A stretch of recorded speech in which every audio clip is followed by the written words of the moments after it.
যুক্তরাষ্ট্রে হঠাৎই বৃদ্ধি পেয়েছে সি সেকশন ডেলিভারির মাধ্যমে সন্তান জন্মদানের প্রবণতা। তবে এটি কোনো কাকতালীয় ঘটনা নয়, বরং সন্তানের যুক্তরাষ্ট্রের নাগরিকত্ব নিশ্চিতে বাধ্য হয়ে বিপজ্জনক পথে হাঁটছেন বেশিরভাগ সন্তান সম্ভবা ভারতীয়। সোমবার দ্বিতীয় মেয়াদে যুক্তরাষ্ট্রের ক্ষমতায় ফিরেই অবৈধ অভিবাসী কমাতে জন্মসূত্রে নাগরিকত্ব আইন বাতিলের নির্বাহী আদেশে সই করেন প্রেসিডেন্ট ডোনাল্ড ট্রাম্প।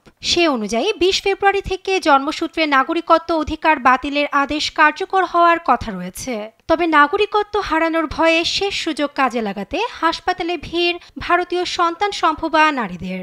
সি সেকশনের মাধ্যমে আগাম সন্তানকে পৃথিবীতে আনতে অনুরোধ করছেন ডাক্তার সহ হাসপাতাল কর্তৃপক্ষকে।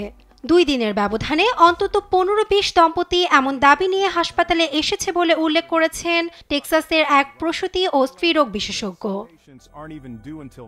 তবে মেডিকেল টার্মে এর দীর্ঘমেয়াদী ক্ষতিকারক প্রভাবের কথা বলছেন স্বাস্থ্য বিশেষজ্ঞরা। এতে ভবিষ্যতে মা ও শিশু উভয় পড়তে পারে মারাত্মক স্বাস্থ্য ঝুঁকিতে।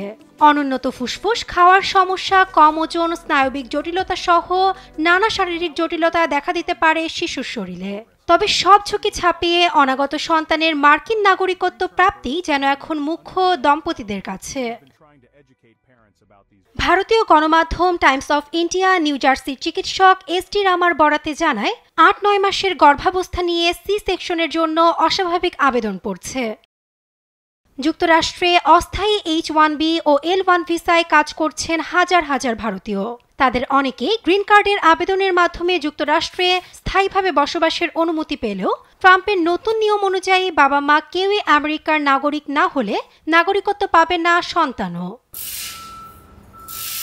এদিকে দম্পতিদের জন্য শেষ আশা হয়ে দেখা দিয়েছে যুক্তরাষ্ট্রে জন্মসূত্রে নাগরিকত্ব বাতিলে প্রেসিডেন্ট ডোনাল্ড ট্রাম্পের নির্বাহী আদেশ সাময়িক স্থগিতের খবর।